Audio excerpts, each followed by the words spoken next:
Good afternoon. My name is Brian O'Rourke. I'm a member of the ministry team here in St. Peter Mancroft, and at this time on Wednesdays we hold a short reflection.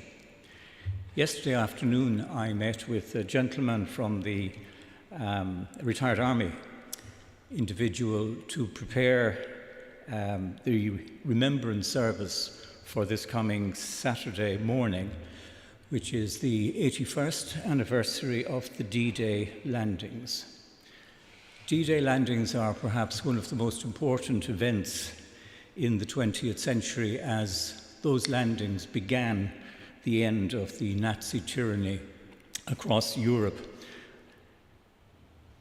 The soldiers who took part in the D-Day landing very often were very young men who weren't seasoned soldiers. The death rate as they hit the different beaches, better for some than others, was immense. People were mown down by machine guns and tanks as they stepped ashore, wading out of the water.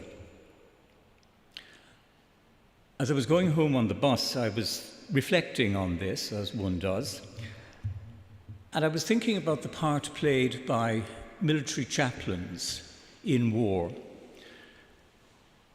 And it's surprising how many I actually have encountered over the years. When we lived in Dublin, our rector, Bob, was an ex-RAF chaplain. My first boss after ordination was a man called Bob Jennings from County Cavan, and he had served as a chaplain during the Korean War.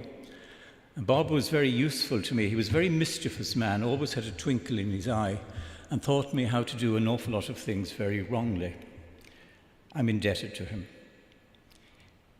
I wanted to introduce a cross to a very low church in my parish in the early 1990s, and there was a lot of opposition to the cross being placed on the altar. Some very strong voices. Bob, who had retired not far from the boundaries of the parish, stepped in to suggest that he might donate a cross. And if he donated it, it was highly unlikely that they could object to it being placed on the altar. Indeed, it came to pass and the cross was introduced.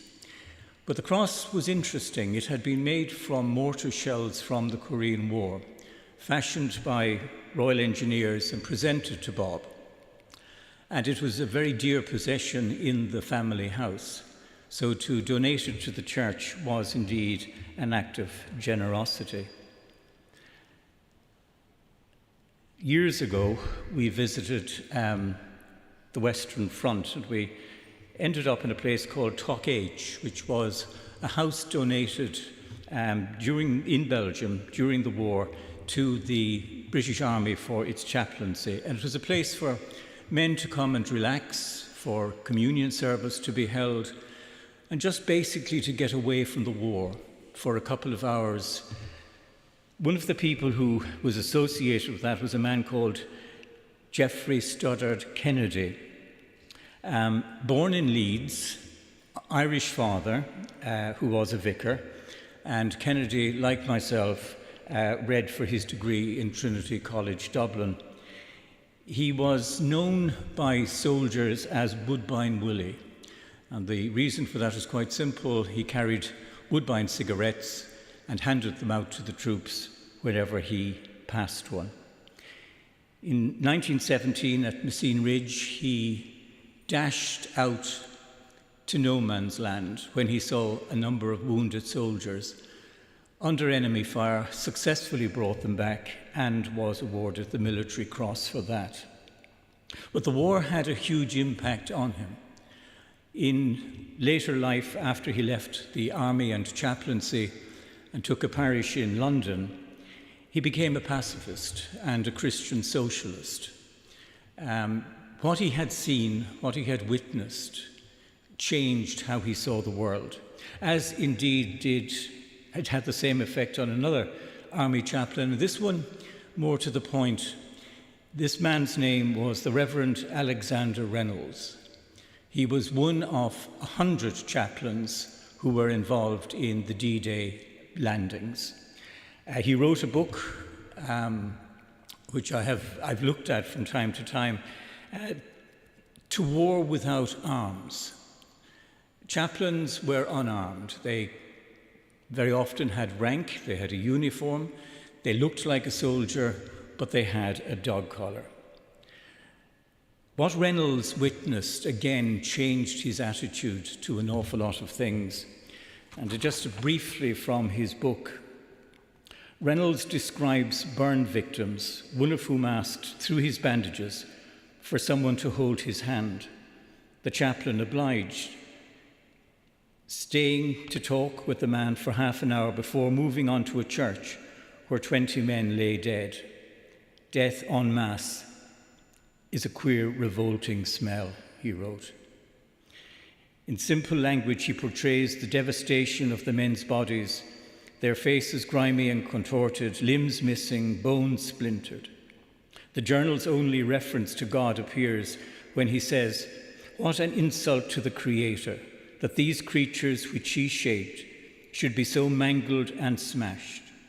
For a time, I even forgot that the soul was not there, neither destroyed."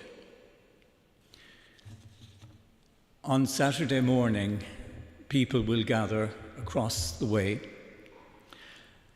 None of them will have been at the D-Day landings. That is now a very small number of people indeed.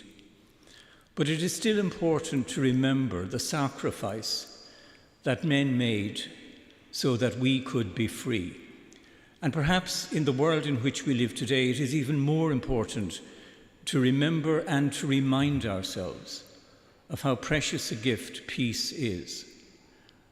The world is always a nasty place, but there are good people like the chaplains that I have mentioned, and we must remember that chaplains were on all sides.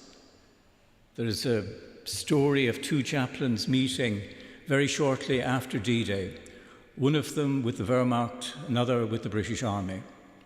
And they sat and smoked, drank coffee, and prayed.